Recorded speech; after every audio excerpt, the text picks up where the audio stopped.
The guest on today's show is Tom Opferman from iHeartRadio Pittsburgh.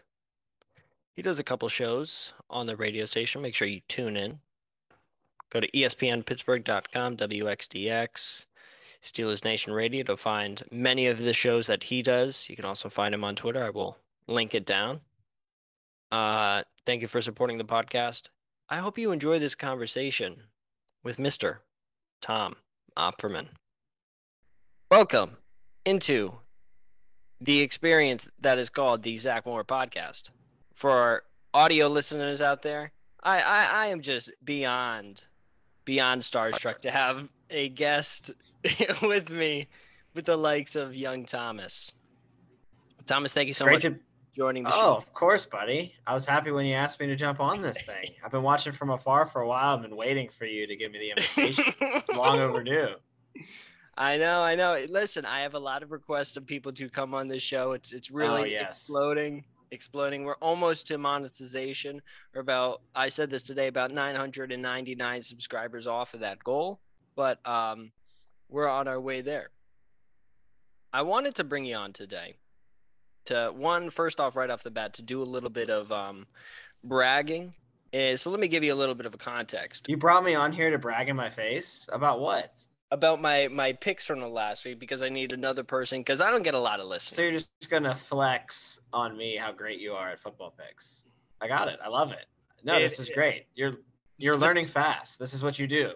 Specifically, you flex your muscle and your IQ at any moment you can. Exactly. I think that typically when it comes to gambling and betting, I'm not very good. So on the off chance that I have a good weekend, listen, I've lost. Everybody's going to hear about it. Everybody's going to hear about it if you had a good one.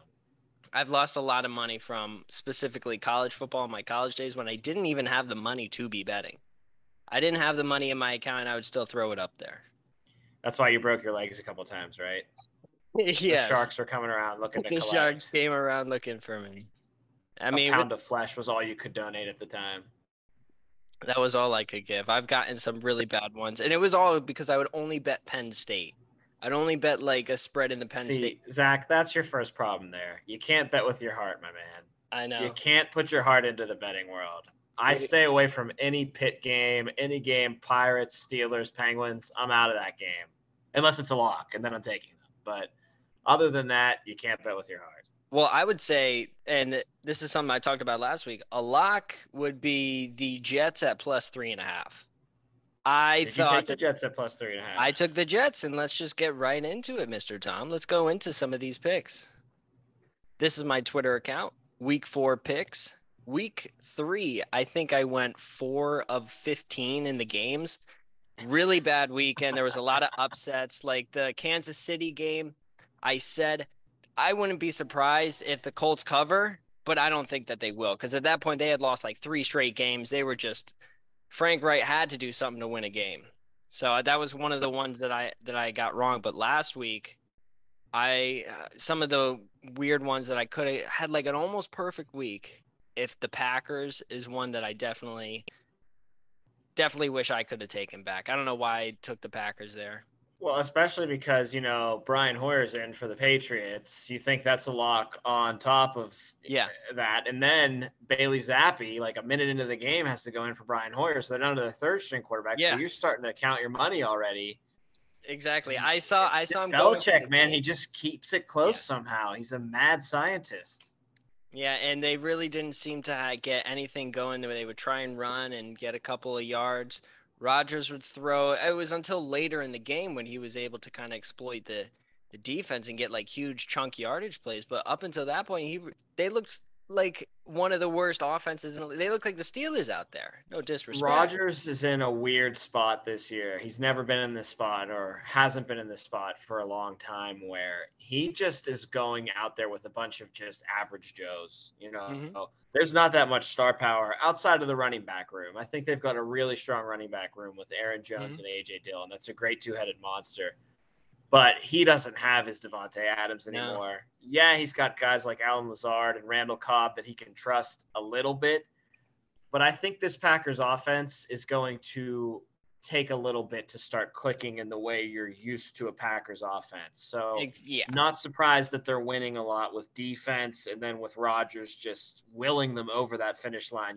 When it gets to that fourth quarter and it's a one-score game where he needs to put that game to bed, and he's back-to-back MVP for a reason, one of the best of all time. He's going into the Hall of Fame on the first ballot. He'll be able to win those games late that are close, but he's going to be playing in a lot more close games, I think, especially early in the season as he tries to adjust to life without Adams.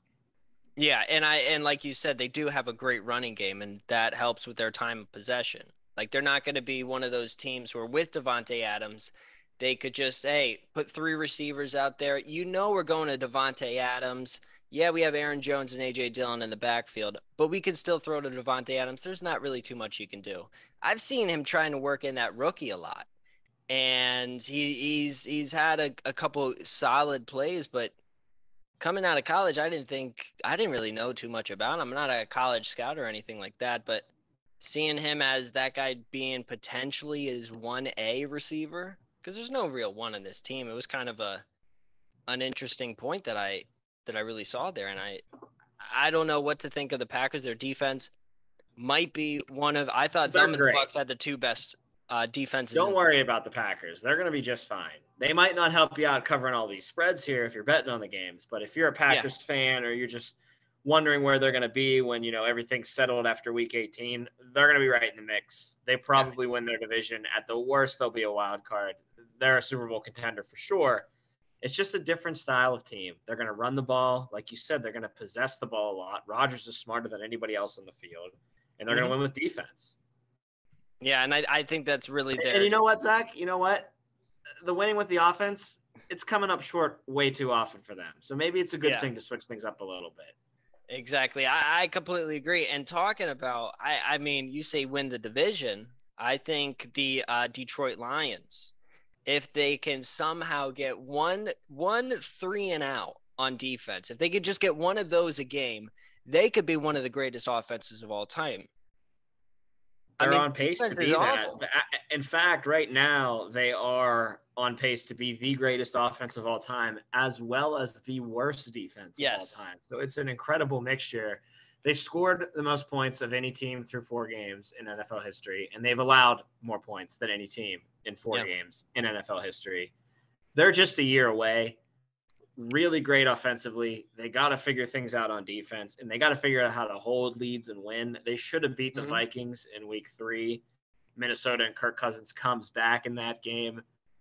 That's all part of the learning curve for a young team, a second-year head coach who I think is a phenomenal young head coach in Dan Campbell, and he clearly knows a thing or two about offense or is surrounding himself with guys on his staff that do. Yeah. The future's pretty bright in Detroit, to be honest with you. They're going to be a weird team this year, though, where they're going to score a ton of points. They're going to make you frustrated if you're a fan because they're going to give up a lead late. They'll beat teams that you don't think that they should. They'll lose to teams that you think they should beat. Classic symptoms from teams that are just a year away from being good. But you're talking about the NFC North, I like the Vikings, and I said that at the beginning of the year to win that one. I'm looking here at the screen, though, and that was one of your worst beats of the weekend. Yeah. The Saints covering that 3.5. Those hooks, that 0.5 hook always gets you. 0.5s. The 0.5s always gets you. That was one of those. I like the Vikings. They have a good offense.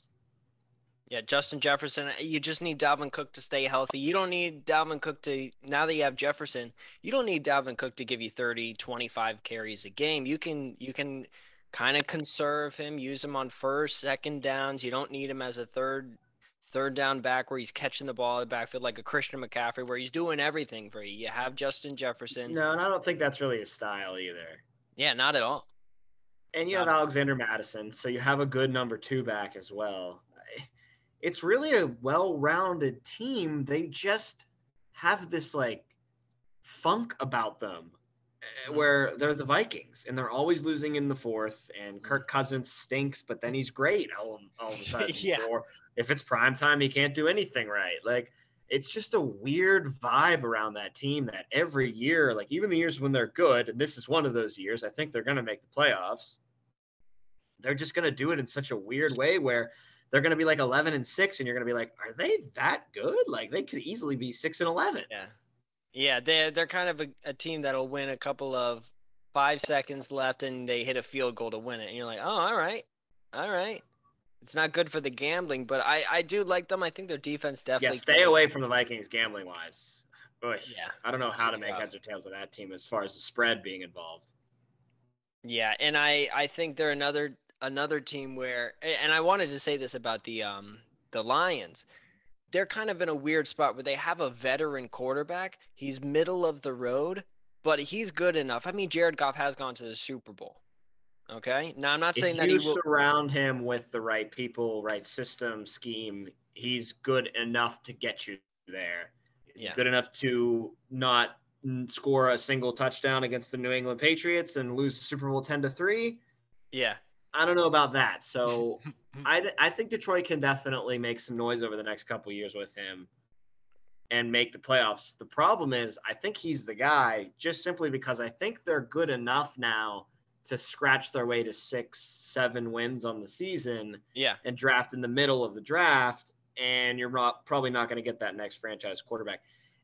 Honestly, in a weird way, it might serve them well if they just somehow had a down on the luck year and they find themselves winning only 3, 4 games and they can hit on one of these quarterbacks in a loaded quarterback class, and he can kind of be that missing piece. Because Yeah. while I think you're right that Jared Goff will get them to the playoffs in the next 3 years if he is their quarterback and things keep going on this trajectory with the organization, Mm-hmm. if they could get a real stud at that position, then I think they'd be cooking with gas. Yeah. Or if they could, I mean, one player I would think of, if they're drafting middle of the round, they could get like a top of the food chain cornerback because Jeff Okuda for them, he was supposed to come in and be their number one corner. And he really hasn't lived up to that height. He's been injured a little bit, but for the most part, the defense is something that I think that they need to fix before they worry about their next quarterback. Because Jared Goff is in his maybe early 30s, but I want to say late 20s, like 29 or Something like 28. that. I would agree with you, though. I mean, priority in this draft would probably be defense in a lot of the early rounds, a lot of the weighty picks, because they have impact players on the offense. DeAndre Swift's a great running back. He's out last week, and Jamal Williams, the backup, just goes bananas anyway. So they've got two Yeah. solid backs. Amon-Ra St. Brown, who again was out last week, and they still put up a ton of points. Yeah. He's a really good off the radar wide receiver. He might sneak into the top 10 this year if he stays healthy and has the production that he's shown so far in his career. And Yeah. then you have Hawkinson at tight end. Offense is really ready to go.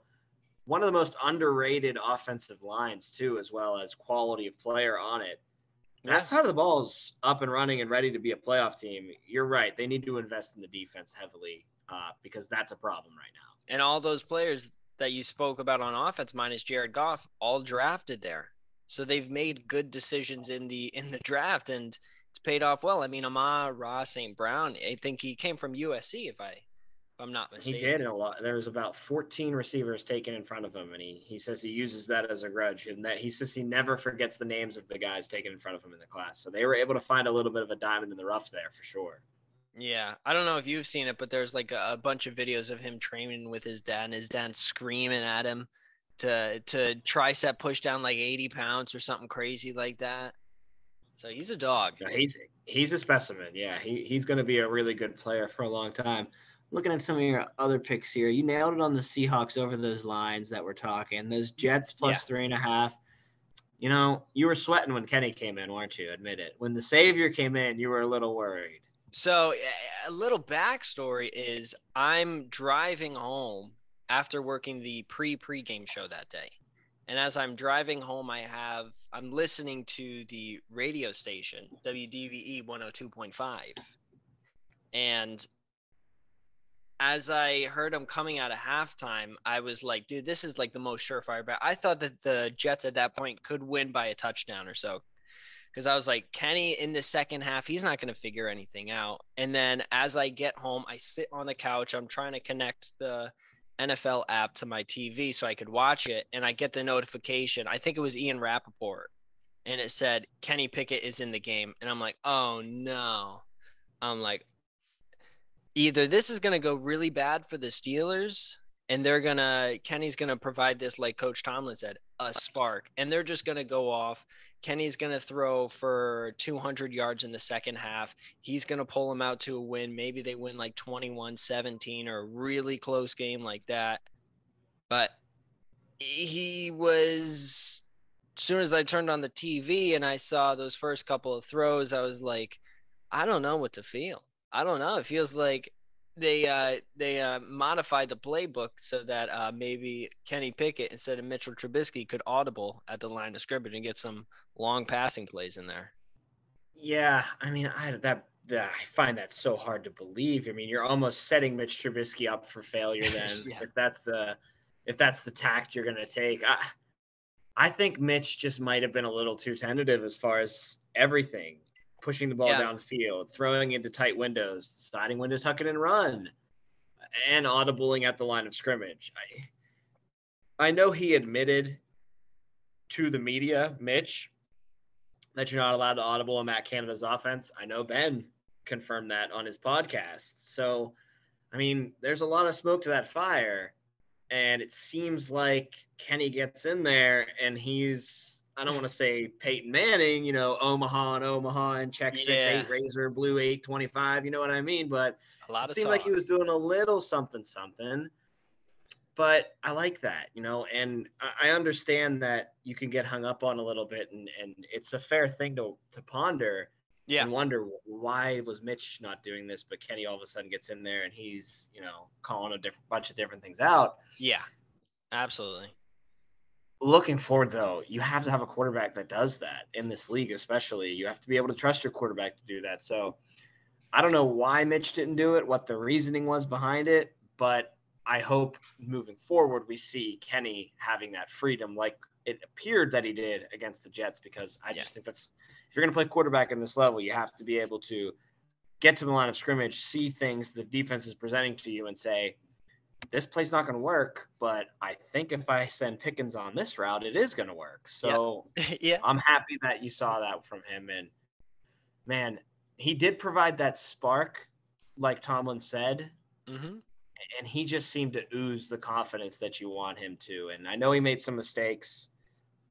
Second interception where Freiermuth tipped it up is all on Kenny. You got to get that ball at least high enough where Freiermuth doesn't think he has a chance and he can tip it up, Yeah. Out of or bounds. just take the sack, honestly, at that point, because you have to at least ensure that you're going to be able to punt and pin these guys deep. A little bit before that Freiermuth play, the toss to Jalen Warren that he just botched completely ended up being a fumble that the Steelers recovered.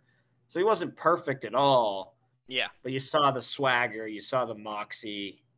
He scores those 2 rushing touchdowns. And the fact of the matter is, I know his turnover on the Freiermuth play didn't help. The botched pitch to Jalen Warren when they were trying to ice things out didn't help. He gave him a 10-point lead heading into the fourth quarter. Mm-hmm. Like, what more do you want your rookie quarterback who didn't get a single snap with the first team and it just With came in the second starters. half to do? Like, he gave you a 10-point lead, and then the Jets went boom 2017, and then it was like, hey, kid, you just gave us a 10-point lead after you entered the game when we were down by 4. You need to ice this thing out too. I Yeah. think the defense that's the highest paid in the league should be tasked with icing games out, not the rookie quarterback thrown in there in the second half who already put you up by 10. Yeah, and I would say there was a moment in the game where I think Kenny threw a pass to, I believe it was Freiermuth, and he almost gets sacked by Quinnen Williams. And you see him He get took up a huge hit. and he's just talking in the face of Quinnen Williams, a guy who's been in the league for multiple years, just a giant defensive tackle. And he's just talking and Alabama boy. You know how they grow him down in Alabama, Nick yeah. Saban. I mean, they don't mess around. Those guys are pro ready the second they step on the field. And like you said, he's been there for a couple years now. Salah's head coach is a great defensive coach. So Yeah, that dude's getting developed the right way, and he's a freak. He absolutely is. And to take that and talk that talk afterwards. Yeah. Also, I love to see on the second quarterback run, he takes contact on the 2-yard line and still pushes himself in the end zone. Zach, one of the biggest things I was worried about with Kenny Pickett, and I watched him all throughout college, being a Pitt fan, going to every Pitt game basically, was, yeah, this guy can run, but can he absorb NFL punishment? And I Hold don't on want to to that say that ball. he's completely put those, doubts to bed in one game, but he took a lot of punishment in that one game and It's a really good dealt it sign. It's a back. good So sign. yeah, it looks like he can handle it. Yeah, you're not gonna if you don't. I mean, yeah, it is the Jets, but their defense has definitely improved. I mean, they've made some great draft choices. I mean, even in this past Well, year, they they better be getting better. They pick in the top 10 every year. I mean, you might as well, yeah, like, you got to start getting talented at some point, right? exactly. That's how they got Quinn Williams, like we had mentioned earlier. I Yeah, a would lot of young say, talent on the Jets' offensive side of the ball, too. Zach Wilson might be a gamer. I mean, I'm not ready to just, yeah, completely punt on him. I don't think he's going to be a superstar, but he might be, a gamer. He might, he showed a lot of moxie in that fourth quarter. yeah. They did mention it during the game just the amount of movement that he has had on that offensive lineman. I mean, injuries everywhere. I don't know what's going Yes. on in the city of New York, but those offensive lines have been having crazy like season-ending injuries to key players on both of those teams' offensive lines. I don't know. But I do want to say this about Kenny Pickett. The Yeah. Steelers, let's say going forward, the Steelers lose against this weekend against the Bills. I think we'd both agree that they will not talking spread, but they will lose the game. Impossible because they're going to win every single game that Kenny starts, but continue. Yeah. I get it. I get it. I do understand that after this last loss against the Jets, it's going to be, I think conservatively, we can say about 400 to 500 passing yards a game with about 6 touchdowns as well. Yes. Perfect completion percentage, Now 30 you're to talking. 30. Yes. Because that's the Couple kind of, interceptions here or there. He's not perfect. I mean, yeah, exactly. A funny stat. He's got 100 less uh pass attempts than Mitch Trubisky and still has more interceptions. So an interesting statistic right there that you I did. dirty dog. You dirty dog, you.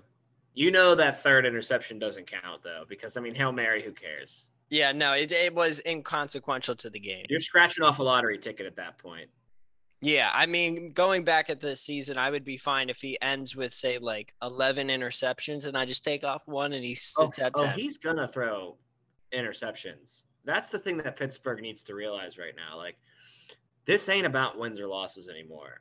This is about incubating a young rookie quarterback and hoping that he improves week after week after week Yeah. and hoping he gives you some good wins along the way because that's part of the improvement part of it. But this is going to hurt a little bit, and he's going to throw his fair share of interceptions. But I know it's cliche to say, but you got to learn from your mistakes, and that's what Yeah. this season's going to be. He's going to make a lot of mistakes, and you got to watch closely if he learns from them or if these mistakes continue to happen over and over again. And then you start to worry a little bit about his long term projection for the team. But Mm-hmm. this ain't about getting all these wins and going. You don't put Kenny in now and being like, all right, now we're gonna start winning some football games and getting At this this playoff time. race. It's about learning now. So I don't really care week in and week out if they win or lose a game. And I know how weird that sounds. What I care about is I want to see the quarterback looking comfortable and getting better. Yeah, I think it's in a terms of wins and losses, it's a really bad road ahead these next couple of games. I mean, you got the Do you think Bills. they win one out of the next four? I think their best I would say no. I think their best shot to win to actually make it close would be against the Dolphins. Yeah, I'm Or thinking maybe a that game too. against the Eagles. Possibly. I don't know why. I just Yeah, have a weird see, I feeling. think the bookend games, the Bills and the Eagles, I think are foregone conclusions they're going to lose. Yeah, Those the two teams are so complete. Tampa Bay game is interesting because if it's cold, if it's super cold that weekend and it's like super raining, Mm, that would be I an don't buy that. advantage Brady spent possibly his whole life up in the New England in New area England. in Yeah, Foxborough. exactly. He's got those Buccaneers ready to play, and he just went into Lambeau like 2 years ago and beat Rodgers' ass on the way to the Super Bowl. The cold don't affect Oh that yeah. hombre. He's built different. No, you are right about that, but I do think that if Kenny Pickett's going to have some success, the Matt Canada, the entire coaching staff is going to be, listen, Kenny, it's not, we don't need you to win us these games. We need you to go out there and throw everything you got out there because we need you to do the most that you can possibly do so that you can develop as quickly as possible. Because guess what? Next year, they might be drafting at, say, 14th or 15th in the draft, and they're not going to want to go and get another quarterback. They got to get I another hope lower star than player. that. They got to get linemen. They got to get an offensive lineman, a defensive lineman. They got to build the trenches up now. They've got enough skill position players. Maybe they're not the right skill position players, but that's a conversation we'll have a couple years from now. Yeah. You've got enough right now at those positions. You've got a stud tight end in the making. You think you've got a good running back, and you think you found a good backup running back, too, who was undrafted in Jalen Warren. Yeah. So you think you got two guys there. You know you've got somebody in Deontay enough to where you give him a second contract. Pickens looks like the real deal, and I think he's just going to get better and better. Claypool is worrisome, but I think he's your fourth or fifth option. So who really cares about your fourth or fifth option? Yeah. They've got enough dudes there. And defensively, I mean, they got to supplement the talent around their three superstars because I know he's a freak and he's the decoy, and maybe they win one of these games in the death stretch simply because he comes back and he wrecks Tom Brady's day or he wrecks Jalen Hurts' day. But when TJ Watt goes out and you look this hopeless as a defense, you don't have enough supplemental talent around the superstars. So you got to ensure things in different areas. And it'll be interesting to see where they spend their money. And that's another thing, you know, talking about how wins and losses don't matter this year. Not only should the coaching staff, should everybody be looking at how the quarterback's developing, they need to be looking at where the big holes are on the rest of the roster, where the other flaws are. Yep. And they need to use a lot of their cap money that they have this offseason, their draft capital, to really invest on those holes and try to solidify this roster into a more well-rounded beast, because it's got some dudes on it, Zach, but it Very ain't top-heavy. really that well-rounded of a roster. Yes. Yeah. Like you look at their cornerbacks. I said this before the year. You look at their secondary as a whole. I'm not talking about Minkah Fitzpatrick. As a whole, the secondary is probably one of the weakest parts of their defense, if not the weakest. I would say another weakness of there is the defensive line. They can't stop the run. Yeah, it's disappointing, especially with, you know, putting some money in it with Ogunjobi. Alu's just, you know, maybe that last injury is that, you know, last injury. He's just not going to be able to come back from that and be the person that he was before it. And he is older. So, you know, sometimes you get hurt at age 36 and something that you could have shaken off at age 33 body can't ain't recover. going to be that easy anymore. Yeah. So, unfortunately, he might be done. The one thing I don't want to admit, but I'm keeping my eye on it, is Father Time catching up to Mr. Cam Hayward. Yep. I love the guy, one of the better Steelers that I've ever seen play since I've watched the team. Surefire Steeler Hall of Honor member, gonna flirt with the Hall of Fame, but he just seems to be really lost without TJ. And last year when TJ missed games, that wasn't the case. Cam was even better, and it was maybe one of his best years of his career, as remarkable as that is. You fall off a cliff fast in the NFL, and sometimes you don't see it happen or you don't see it coming. I'm not here saying Cam Hayward's falling off the cliff. He could go out there, but that 3 passes down this next week, get a sack, be a wrecking ball. But it's a little concerning that he's been a little slower than you'd like, especially when Watt goes down. You expect him to, you know, don the Superman cape in the time being. Exactly. And I think, but back to your secondary point, though, I will say this. I think the safeties are solid. I think Edmonds is really just an above-the-line player that never leaves the field and knows his role, and Minkah's a freak. So I think their safeties are really good. I would even consider giving Edmonds another contract because I think he brings a lot of stability there. But you're right about the corners, man. They took a chance on Witherspoon. Now he's going to be out this week. I don't know how good he is. Maybe he's just the number 2. Levi Wallace, there's nothing that impressive about him. And Cam Sutton might just end up by default being their most solid corner. But he factors in more as a slot guy than a guy that lines up outside. So, and, you know, extra dirt in the wound with that is they let Steven Nelson go a couple years ago. And everywhere he's caught on, he's been pretty good. I mean, he's one of, as far as Pro Football Focus is concerned, Steven Nelson's one of the highest rated safeties as far as ball hawking ability is, which is, passes defended and interceptions divided by amount of times you've been targeted. And the fact that that guy's in Houston putting up top 5 numbers like that in that category when he should still be here, that upsets you a little bit. Yeah. Because they need all the help they can get in that secondary on the cornerback side. Yeah, like you said, the role that Terrell Edmonds plays is the guy who can come down, and if there's a player catches a pass and you need to possibly get a fumble, he's the guy that you want there because he can make a hard hit, he can make a great tackle. He's a hard hitter. And Minka is the guy on the other end. Like, it's a pure strong safety, classic guy that can hit. He's good in the run game. You can blitz him as well. And then you have Minka, who can cover the entire rest of the field pretty much. He can roam anywhere. He could play left side, right side, inside, outside the numbers. It does not matter. He's able to cover ground. They're like Polamalu and Clark Light. They're not as good as that tandem, respectively. I don't think Minka's as good as Troy, and I don't think that Edmonds is as good as Ryan Clark. Mm-hmm. But it's kind of that same dynamic. Yeah. The roles that they play are basically the same, where you have one guy who's a thumper, one guy who's a coverage. Let me lock down the pass.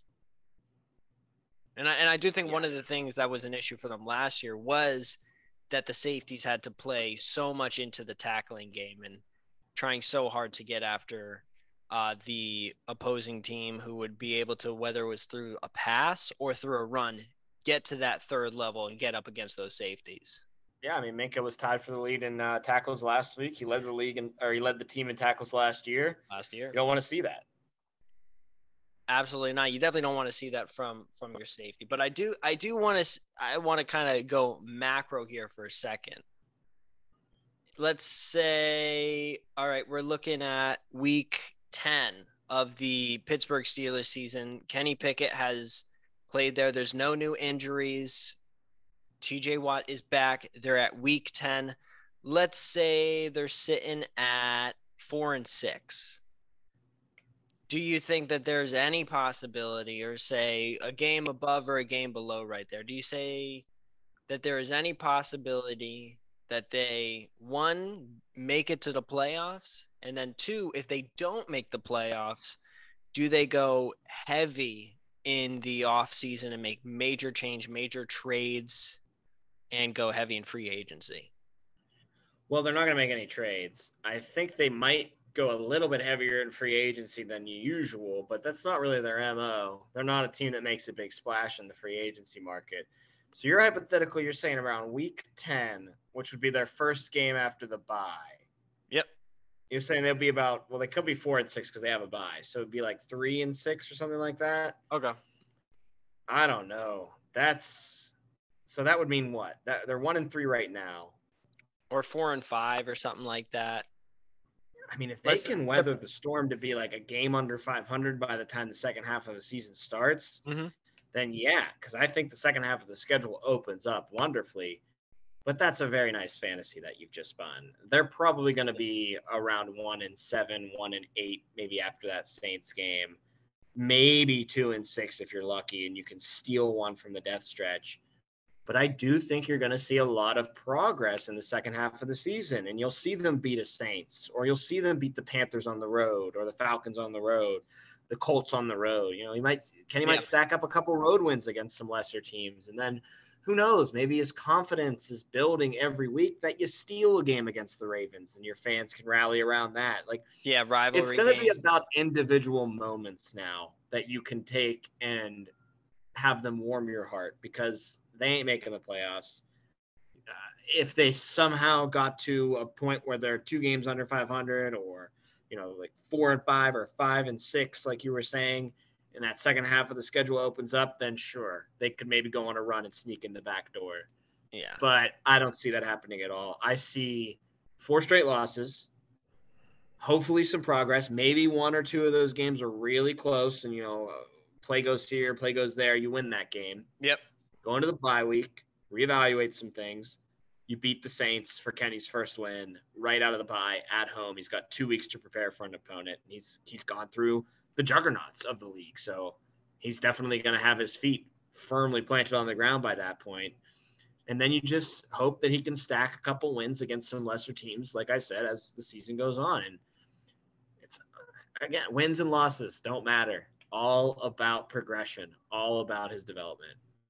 Yeah, at that point, he'll be very, very settled into the office. That he will have absolutely no way to complain about the lack of reps that he's getting in practice. Absolutely no room for him to complain about that. Well, I mean that's over now. He got all first team reps this week. It's his team now. I mean, barring injury, it's the Kenny Pickett show. Yes. All right, we got about 2 minutes here. Let me propose this to you. I know hindsight is 2020. They say that, yes. But what about? I thought in the off season that they should have gone. If they're not looking to have a season under 500, if they want to keep the streak going, they should have traded for. I thought that it would have been more likely to get a Russell Wilson, but I also wouldn't have been opposed to getting a Deshaun Watson. Obviously, with hindsight 2020, Watson would be bad and Wilson not doing would Watson, be bad. yeah. But do you think? Yeah, Wilson doesn't look great. I'm watching the game right now. He's still struggling to put up points. It's only 6-0 Denver. Do you think Wilson could be better in this offense than Kenny Pickett? Instantly, yes. Macro, long term, no. I think Wilson's got maybe a year or two of good left in the tank, and maybe not even that based on what we've seen so far this year of him out in Denver. See, it's just not in the Steelers' DNA to go out there and make the move where they would have traded all those picks to get a Russell or tried to get into the Aaron Rodgers sweepstakes or come knocking on San Francisco's door to get Jimmy G or, God forbid, the Deshaun Watson thing. But they would have never touched that with a 10-foot pole, and nobody should have. But it's weird. I think that the Steelers tried to throw a lot of crap on the wall. Yeah. And see if anything's stuck. And hopefully Kenny sticks. Hopefully he does stick. That was. What do you think, real quick? They win this week? I don't think that they win this week. I think they can make it 10 point loss. 10-point game. I think they could do that. All right, that was Tom Opferman. This is Zach Moore. I have no idea how much time we have left. We might have 15 seconds. We might have 5.